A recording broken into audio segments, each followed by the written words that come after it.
Complemento del taller 19. Promoviendo la argumentación en el aula de matemáticas. Una mirada profesional específica en relación con esta habilidad. Algo más para el diseño de actividades para la enseñanza y el aprendizaje de ciertos contenidos relacionados con la argumentación en el aula de matemática, en tercero y cuarto año de enseñanza básica. Hola, bienvenidas y bienvenidos a esta cápsula del taller 19 sobre la argumentación en el aula de matemáticas, en la que abordaremos el siguiente objetivo: desarrollar estrategias didácticas específicas y diversas de cómo abordar la enseñanza para el fortalecimiento de la habilidad de argumentación en el aula de matemáticas. Estimados colegas, comenzaremos señalando lo que nos sugiere nuestro currículo nacional. Es importante que los alumnos puedan argumentar y discutir en instancias colectivas sus soluciones a diversos problemas, escuchándose y corrigiéndose mutuamente. Se espera que, en un ambiente de aprendizaje propicio, desarrollen su capacidad de verbalizar sus intuiciones y concluir correctamente, así como detectar afirmaciones erróneas o generalizaciones abusivas. Ahora, colegas, veremos algunas estrategias didácticas específicas para desarrollar la habilidad de argumentar en estudiantes de tercero y cuarto básico. Para tal efecto, nos basaremos en el modelo simple de Tolmin, que es una herramienta para representar argumentos y considera que, al aseverar algo respecto a ciertos datos, existe un compromiso del sujeto con dicha aseveración. Al mismo tiempo, tal aseveración original dispone de elementos que la justifican. A continuación, mostraremos una tarea matemática para tercero básico y ejemplos de argumentación. La siguiente tarea matemática, que se plantea en el texto del estudiante de tercero básico del Mineduc, página 48, surge desde una actividad recursiva usando la tabla del 100. Como se puede apreciar, la primera pregunta orienta el trabajo del estudiante a observar el patrón recursivo trabajando anteriormente, tal como se muestra en la viñeta de la imagen del zorro, y extenderlo a esta nueva tarea.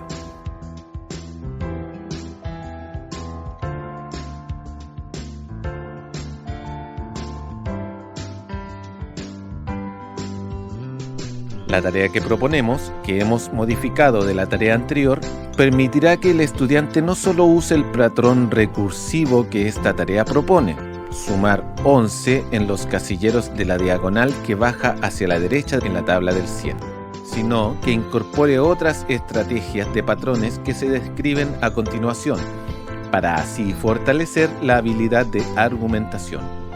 Estrategia 1. Datos. En una tabla del 100, partiendo del 23, se debe completar la secuencia que baja diagonalmente hacia la derecha, con un patrón diferente al anterior. Garantía. Pregunta para inducir la garantía. ¿Cómo justificas tu respuesta sin usar el patrón anterior?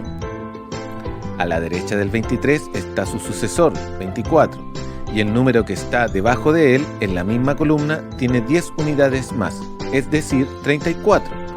Lo mismo ocurre con el 34, ya que su lado derecho estará 35 y debajo el 45, así sucesivamente. Conclusión: siguiendo este nuevo patrón, los números serán: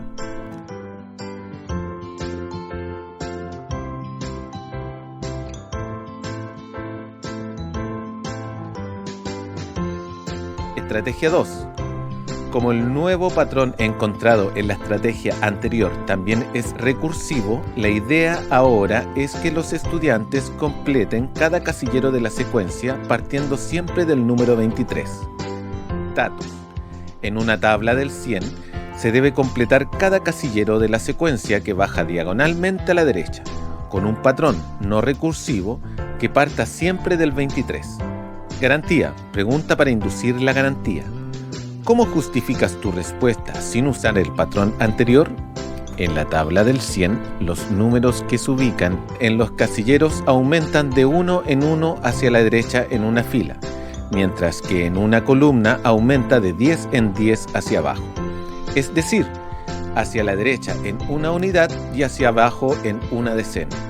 Por lo que en el primer casillero de la secuencia se aumenta en 11, En el segundo se aumenta en 22 y en el tercero aumenta en 33 y así sucesivamente. Conclusión. Siguiendo este nuevo patrón, los números serán: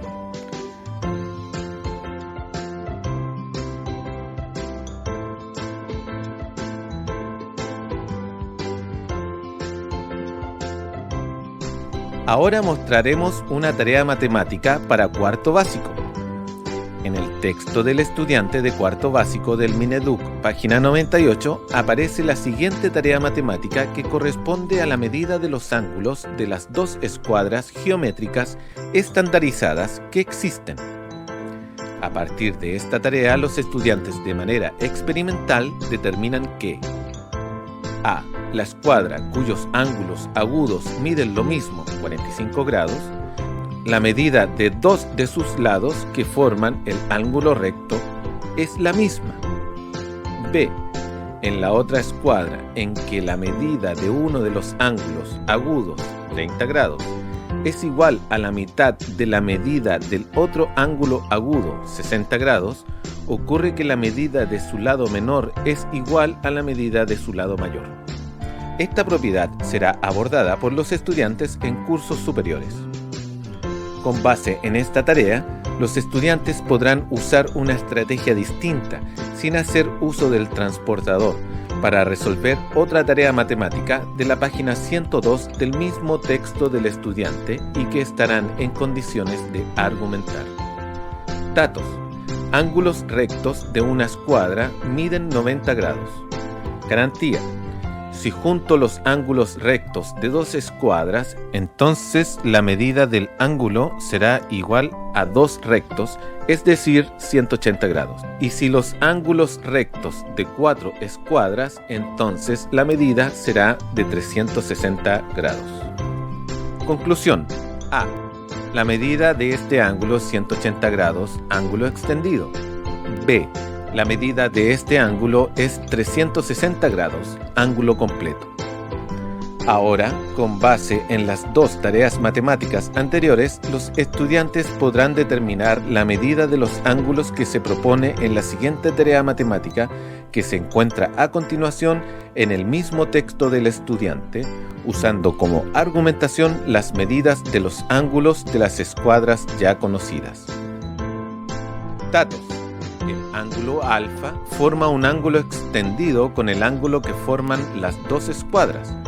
El ángulo beta está formado por la superposición de una escuadra con la otra. Garantía. El ángulo alfa permite completar un ángulo extendido con el ángulo de 75 grados, formando por las dos escuadras 30 grados y 45 grados respectivamente. El ángulo beta es la diferencia entre los dos ángulos agudos de dos escuadras distintas, uno de 30 grados y el otro de 45 grados. Conclusiones.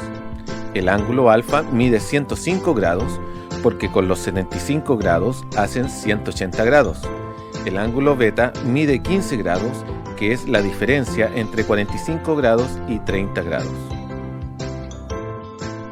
Conclusiones.